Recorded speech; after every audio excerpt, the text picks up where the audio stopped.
ಇನ್ನು ನಮ್ಮ ರಾಜ್ಯದ ವಿಚಾರಕ್ಕೆ ಬರೋದಾದರೆ ರಾಜ್ಯದಲ್ಲಿ 6.5 ಕೋಟಿ ಜನಸಂಖ್ಯೆ ಇದೆ. ಇದರಲ್ಲಿ 4.6 ಕೋಟಿ ಜನರ ಹತ್ರ ಇವಾಗ ಪ್ರೆಸೆಂಟ್ BPL ಕಾರ್ಡ್ ಇರುವಂಥದ್ದು. ಅಂದರೆ 80% ಜನರು BPL ಕಾರ್ಡನ್ನು ಹೊಂದಿದ್ದಾರೆ. ಇಲ್ಲಿ ಸರ್ಕಾರವನ್ನು ದೂಷಿಸಬೇಕು, ಅಧಿಕಾರಿಗಳನ್ನು ದೂಷಿಸಬೇಕು, ಅದೇ ಅರ್ಥ ಆಗ್ತಾ ಇಲ್ಲ. ಯಾಕೆಂದರೆ ಬಡತನ ರೇಖೆಗಿಂತ ಕೆಳಗಿರುವವರಿಗೆ ಮಾತ್ರ BPL ಕಾರ್ಡ್ ಸಿಗುತ್ತೆ. ಆದರೆ 80% ಜನರಿಗೆ ಇವತ್ತು BPL ಕಾರ್ಡ್ ಸಿಕ್ಕಿದೆ.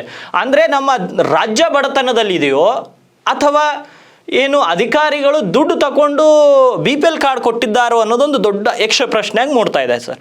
ಇವಾಗ ಏನೇ ಇರಲಿ ರಾಜಕಾರಣ, ಆದರೆ ಮುಖ್ಯಮಂತ್ರಿಗಳು ಮತ್ತು ಸಚಿವರು ಜೊತೆಗೂಡಿ ಏನು ಮಾಡಿದ್ದಾರೆ ಸರ್, ಈ BPL ಕಾರ್ಡ್ಗಳನ್ನು ಯಾರು ಆರ್ಥಿಕವಾಗಿ ಸಬಲರಾಗಿದ್ದಾರೋ ಅವರ BPL ಕಾರ್ಡ್ಗಳನ್ನು APLಗೆ ಟ್ರಾನ್ಸ್ಫರ್ ಮಾಡ್ತೀವಿ ಅಂತ ಹೇಳಿದ್ದಾರೆ ಸರ್. ಇದರಿಂದ ಈ ಒಂದು ಮಹತ್ವದ ನಿರ್ಧಾರ ಸರ್ಕಾರ ಯಾಕೆ ಕೈಗೊಂಡಿತು ಒಂದು ದೊಡ್ಡ ಯಕ್ಷ ಪ್ರಶ್ನೆ ಸರ್. ಯಾಕಂದರೆ ಈ BPL ಕಾರ್ಡ್ ಒಂದು ಸಲ ನಮ್ಮ ಹೆಸರಲ್ಲಿ APLಗೆ ಹೋಗ್ತಂದ್ರೆ ಸರ್, ಯಾವುದೇ ಒಂದು ಸರ್ಕಾರಿ ಯೋಜನೆಯ ಲಾಭ ಪಡಿಬೇಕಾದ್ರೆ ಇದೇ ಸರ್ಕಾರದವ್ರು BPL ಕಾರ್ಡ್ ಕೊಡಿ ಅಂತ ಕೇಳ್ತಾರೆ ಸರ್. ಅದೇ APLಗಾದರೆ ಸರ್ಕಾರಿ ಯೋಜನೆಗಳು ಕೂಡ ಜನರಿಗೆ ಸರಿಯಾಗಿ ತಲುಪಲ್ಲ. ಹಾಗಾಗಿ ಏನಾದರೂ ಈ ಗ್ಯಾರಂಟಿ ಯೋಜನೆಯಿಂದ ಖಜಾನೆ ಖಾಲಿಯಾಗಿ ಈ ರೀತಿ ನಿರ್ಧಾರಕ್ಕೆ ಬಂತ ಸರ್ಕಾರ, ಅಥವಾ ಏನು ಹೊಸ ನಿರ್ಧಾರ ಆದರೆ ಏನಿರ್ಬೋದು ಸರ್ಕಾರದ್ದಂತ ಸರ್?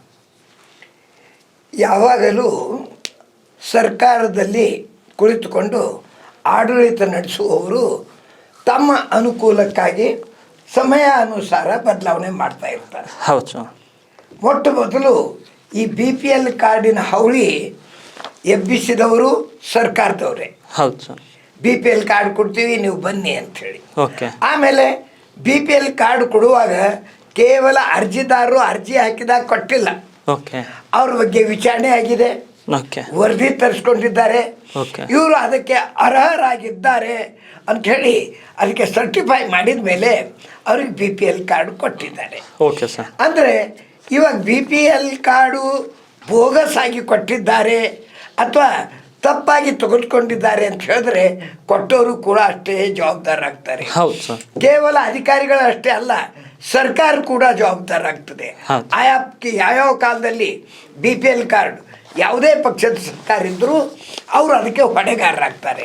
ಕೇವಲ ಕಾರ್ಡ್ ಬದಲಾವಣೆ ಮಾಡಿದ್ರೆ ಆಗೋದಿಲ್ಲ, ಇಲ್ಲಿ ನೀತಿ ಬದಲಾವಣೆ ಆಗಬೇಕು, ಮನಸ್ಸು ಬದಲಾವಣೆ ಆಗಬೇಕು. ಸರ್ಕಾರದಲ್ಲಿ BPL ಕಾರ್ಡು ನಾವು ತಗೊಳ್ಬೇಕಾ ತಗೊಳ್ಬಾರ್ದು, ಇದು ನಾಗರಿಕರು ಸಹ ವಿಚಾರ ಮಾಡಬೇಕು. ಇದು ಕೇವಲ ಒಂದು ಸೈಡ್ ಅಲ್ಲ, ನಾಗರಿಕರು ಕೂಡ ಇಲ್ಲಿ ತಪ್ಪಿದ್ದಾರೆ. ಸರ್ಕಾರಿ ನೌಕರಿಯಲ್ಲಿ ಇರ್ತಕ್ಕಂಥ ಜನರು BPL ಕಾರ್ಡ್ ಹೊಂದಿದ್ದಾರೆ, ಕಾರ್ನಲ್ಲಿ ಕೂತು ಅಡ್ಡಾಡ್ತಕ್ಕಂಥವ್ರು BPL ಕಾರ್ಡ್ ಹೊಂದಿದ್ದಾರೆ, ಅವ್ರಿಗೆ ಕೊಟ್ಟವರು ಸಹಿತ ಅಷ್ಟೇ ಹೊಣೆಗಾರರಿದ್ದಾರೆ. ಅದಕ್ಕೆ ಈಗ ಸರ್ಕಾರ ಒಂದು ಮಾತು ಹೇಳಿದೆ, ನಾವು ಯಾರ ಮೇಲೆ ಆಕ್ಷನ್ ತಗೊಳ್ಳೋದಿಲ್ಲ, ಕೇವಲ ಕಾರ್ಡನ್ನು BPL ಇದ್ದೀರಿ APL ಮಾಡ್ತೀವಿ ಅಂತ. ಯಾಕೆ ಆಕ್ಷನ್ ಯಾಕೆ ತಗೊಳ್ಳೋದಿಲ್ಲ?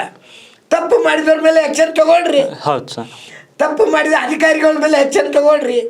ಆ ಕಾಲಕ್ಕೆ ಇರ್ತಕ್ಕಂಥ ಸರ್ಕಾರ ಏನಿತ್ತು, ಸರ್ಕಾರದಲ್ಲಿ ಇರ್ತಕ್ಕಂಥ ಅಧಿಕಾರಿಗಳು ಯಾರಿದ್ರು, ಮಂತ್ರಿಗಳು ಯಾರಿದ್ರು, ಶಾಸಕರು ಯಾರಿದ್ರು, ಅವರೆಲ್ಲರ ಮೇಲೆ ತಗೊಳ್ರಿ.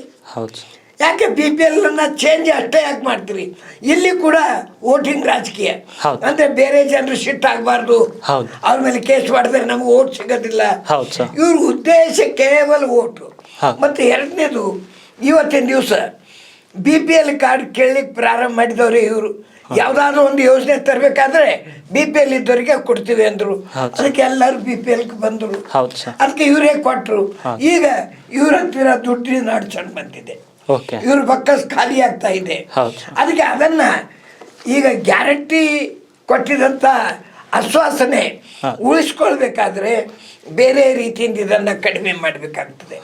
ಇದು ಮಾಡೋದ್ರಲ್ಲಿ ತಪ್ಪೇನಿಲ್ಲ, ಆದರೆ ಕಾರ್ಡ್ ಪರಿವರ್ತನೆ ಅಷ್ಟೇ ಅಲ್ಲ, ಇದು ಮಾಡಿದಂಥ ಜನರ ಪರಿವರ್ತನೆ ಆಗಬೇಕು, ಈ ಮಾಡಿದಂಥ ಅಧಿಕಾರಿಗಳು ಪರಿವರ್ತನೆ ಆಗಬೇಕು. ಅದಕ್ಕೆ ಶಿಫಾರಸು ಮಾಡಿದಂಥ ಕಾಂಗ್ರೆಸ್ ಶಾಸಕರೇ ಆಗಿರಲಿ, BJP ಶಾಸಕರೇ ಆಗಿರಲಿ, JDS ಶಾಸಕರೇ ಆಗಿರಲಿ, ಅವ್ರು ಶಿಫಾರಸು ಮಾಡಿರ್ತಾರೆ, ಅಂಥವ್ರು ಸಹಿತ ಅವ್ರ ಮೇಲೆ ಸಹಿತ ಆ್ಯಕ್ಷನ್ ಆಗಬೇಕು. ಅಂದಾಗ ಮಾತ್ರ ಸುಧಾರಣೆ ಆಗ್ತದೆ. ಕಾರ್ಡ್ ಬದಲಿ ಆದರೆ ಏನೂ ಅದೆಲ್ಲ, ಮತ್ತವ್ರು ಬಂದವರು ಆ ಕಾರ್ಡ್ ಬದಲಿ ಮಾಡಿ ಮತ್ತೆ BPL ಗಿಂತಲೂ ಕಡಿಮೆ ಯಾವುದಾದ್ರು ಇದ್ರೆ ಅದನ್ನು ಮಾಡ್ತಾರೆ. ಸರ್, ಇನ್ನೊಂದು ಇಲ್ಲಿ ನಾವು ಗಮನಿಸಬೇಕಾದ ವಿಷಯ ಏನಂದರೆ BPL ಕಾರ್ಡ್ದಾರರಿಗೆ ಸರ್ ಮೊದಲು ಯೋಜನೆಗಳನ್ನ ಕೊಡ್ತಾರೆ. ಇವಾಗ ಗೃಹಲಕ್ಷ್ಮಿ ಇದೆ, ಗೃಹ ಜ್ಯೋತಿ ಇದೆ, ಮತ್ತು ಬೇರೆ ಬೇರೆ ಇವರ 5 ಗ್ಯಾರಂಟಿಗಳಿದೆ ಸರ್. ಈಗ ಇವರು ಒಂದು 50% ಜನರ ಹತ್ರ BPL ಕಾರ್ಡ್ನ APLಗೆ ವರ್ಗಾವಣೆ ಮಾಡಿದರೆ ಇವರ ಗ್ಯಾರಂಟಿ ಯೋಜನೆಗೆ ಎಷ್ಟು ದುಡ್ಡು ಬೇಕಾಗಿತ್ತೋ ಅರ್ಧದಷ್ಟು ದುಡ್ಡು ಇಲ್ಲೇ ಉಳಿತಾಯ ಆಗಿಬಿಡುತ್ತೆ ಸರ್. ಅರ್ಧಷ್ಟಲ್ಲ, ಅರ್ಧಕ್ಕಿಂತ ಹೆಚ್ಚು ದುಡ್ಡು ಉಳಿತದ. ಅದು ಮಾಡೋ ಸಲುವಾಗಿ ಅವ್ರು ಮಾಡ್ತಾ ಇದ್ದಾರೆ. ಹೌದು ಸರ್. ಅವರಿಗೆ BPL APL ತೊಂದರೆ ಇಲ್ಲ. ಅವ್ರ ಖಜಾನೆಯಲ್ಲಿ ರೊಕ್ಕದ ಯಾವ ರೀತಿ ಉಳಿತಾಯ ಆಗಬೇಕು ಮತ್ತು ಅವ್ರಿಗೆ ಕೊಟ್ಟಿರೋ ಆಶ್ವಾಸನೆ ಹೇಗೆ ಪೂರ್ಣ ಆಗಬೇಕು, ಇವರಿಗೆ ಈ ಘೋಷಣೆ ಮಾಡುವಾಗ ಅದಕ್ಕೆ ಮೊದಲು BPL ಕಾರ್ಡ್ ಎಲ್ಲ ತೆಗೆದುಹಾಕಿ ಆಮೇಲೆ ಘೋಷಣೆ ಮಾಡಬೇಕಾಗಿತ್ತು. ಹೌದು ಸರ್. ಮೊದಲೇ ಇವ್ರಿಗೆ ಗೊತ್ತಿತ್ತು ಎಷ್ಟು BPL ಕಾರ್ಡು ಸರಿಯಾಗಿವೆ ಎಷ್ಟಿಲ್ಲ ಅಂಬದು. ಆದರೆ ಅವಾಗ ಓಟ್ ಗಳಿಸಬೇಕಾಗಿತ್ತು. ಅದ್ರ ಸಲುವಾಗಿ ಅದು ಘೋಷಣೆ ಮಾಡಿಲ್ಲ. ಇವತ್ತು ಯಾಕೆ ಮಾಡಿದ್ರು ಅಂದ್ರೆ ತಮ್ಮ ಮಾತು ಉಳಿಸ್ಕೊಳ್ಬೇಕು, ಹಣನೂ ಖರ್ಚಾಗ್ಬಿಡ್ತು. ಹಳ್ಳಿಯಾಗ ಒಂದು ಗಾದೆ ಮಾತಿದೆ, ಅಕ್ಕ ಮನೆಗೆ ಬರಬೇಕು ಆದ್ರೆ ಅಕ್ಕಿ ಖರ್ಚಾಗಬಾರ್ದು. ಆ ರೀತಿಯಿಂದ ಇವ್ರದ್ದು ಯೋಜನೆ ಇದೆ. ಇದು ಟೀಕೆ ಅಂತಲ್ಲ, ಇವರು ಕಾಂಗ್ರೆಸ್ನವರಾಗಲಿ ಆಡಳಿತದಲ್ಲಿದ್ದವರಾಗಲಿ ಅಥವಾ ನಾಗರಿಕರಾಗಲಿ ಮನ್ಸಾರಿ ವಿಚಾರ ಮಾಡಬೇಕು. ಇಂಥ ಸರ್ಕಾರಗಳು ನಮಗೆ ಬೇಕೇ? ಇಂಥ ಸರ್ಕಾರ ಗಂಟೆ ಬಂದು ಯಾವುದೇ ರೀತಿ ಯೋಜನೆ ಇವ್ರ ಮೇಲೆ ಸ್ಥಿರವಾದದ್ದಿಲ್ಲ. ಒಂದು ಯೋಜನೆ ಮಾಡ್ತಾರೆ, ಆಮೇಲೆ ಅದನ್ನು ಬೇಡ ಅಂತ ಹೇಳ್ತಾರೆ. ಇದು BPL ಕಾರ್ಡ್ ತೆಗಿಬೇಕಾದ್ರೆ 5 ಗ್ಯಾರಂಟಿ ಹೇಳೋಕ್ಕಿಂತ ಮೊದಲೇ ಎಲ್ಲ ತೆಗೆದು ಘೋಷಣೆ ಮಾಡಬೇಕಾಗಿತ್ತು. ಎಲ್ಲವನ್ನು ಮಾಡಿಲ್ಲ. ಇದರಲ್ಲಿ ಇವ್ರು ರಾಜಕೀಯ ಇದೆ ಮತ್ತು ರಾಜಕೀಯ ಸಲುವಾಗಿ ಅಧಿಕಾರ ಸಲುವಾಗಿ ಅವರು ಇದು ಮಾಡ್ತಾ ಇದ್ದಾರೆ. ಭಾರತದ ಅಭ್ಯುದಯ, ಜನರ ಅಭ್ಯುದಯ, ಇವ್ರು ಯಾರು BJP ಸರ್ಕಾರ ಇರಲಿ ಕಾಂಗ್ರೆಸ್ ಸರ್ಕಾರ ಇರಲಿ ಅವ್ರ ಮುಂದೆ ಅಧಿಕಾರ ಮೊದಲಿದೆ, ಬೇರೆದೆಲ್ಲ ಆಮೇಲೆ. ಓಕೆ, ಎಸ್, ಇದು ರಾಜ್ಯದ ವಿಷಯ ಇವತ್ತು ಬಹು ಚರ್ಚೆಗೆ ಕಾರಣವಾಗಿತ್ತು. ಈ ಒಂದು BPL ಕಾರ್ಡ್ನ ವಿಷಯ ಬಹಳಷ್ಟು ಕೆಲವೊಂದು ಕಡೆ ಬಡವರ ಹತ್ರ ನಾಳೆ ಏನು ಮುಂದಿನ ತಿಂಗಳು ಪಡಿತರ ಏನು ಬರುತ್ತೆ, ನೀವು ಬರಬೇಡಿ, ನೀವು ಅಕ್ಕಿ ತಗೊಳ್ಳೋಕ್ಕೆ ಗೋಧಿ ತಗೊಳ್ಳೋಕ್ಕೆ ಬರಬೇಡಿ ಅಂತ ಕೂಡ ಕೆಲವೊಬ್ಬರನ್ನ ಹೇಳಿದ್ದಾರೆ. ಅವರೆಲ್ಲೂ ಕೂಡ ಕಣ್ಣೀರು ಹಾಕ್ತಿದ್ದಾರೆ. ನೈಜವಾಗಿ ಇರೋರಿಗೆ ಇವತ್ತಿನ ತನಕ ಸರ್ ಕಾರ್ಡೇ ಸಿಕ್ಕಿಲ್ಲ. ಆದರೆ 4,000 ರೂಪಾಯಿ ಕೊಟ್ಟವರಿಗೆ ಫುಡ್ ಇನ್ಸ್ಪೆಕ್ಟರ್ ಕಾರ್ಡ್ ಮಾಡಿಕೊಟ್ಟಂತ ಉದಾಹರಣೆಗಳು ಬೀದರ್ನಲ್ಲಿಯೂ ಇವೆ, ರಾಜ್ಯದಾದ್ಯಂತ ಇವೆ. ಹಾಗಾಗಿ ಬಡವರಿಗೆ ಅನ್ಯಾಯ ಆಗಬಾರ್ದು. ಆರ್ಥಿಕವಾಗಿ ಸಬಲರಾದವರಿಗೆ BPL ಕಾರ್ಡ್ ಕಟ್ ಆಗಲಿ, ಆದರೆ ಆ ಒಂದು ನೆಪದಲ್ಲಿ ಮತ್ತೆ ಬಡವರಿಗೆ ಅನ್ಯಾಯ ಆದರೆ ಅದು ಸಿದ್ದರಾಮಯ್ಯ ಸರ್ಕಾರನೇ ಹೊಣೆ ಆಗುತ್ತಂತ. ಇದು ಯೋಜನೆಯನ್ನ ಪೂರ್ಣ ಮಾಡೋ ಸಲುವಾಗಿ ಚೇಂಜ್ ಮಾಡೋ ವಿಚಾರಣೆ ಮಾಡೋದಕ್ಕೆ ಇವರು ವರ್ಷವರೆ ಸಮಯ ತಗೊಳ್ತಾರೆ.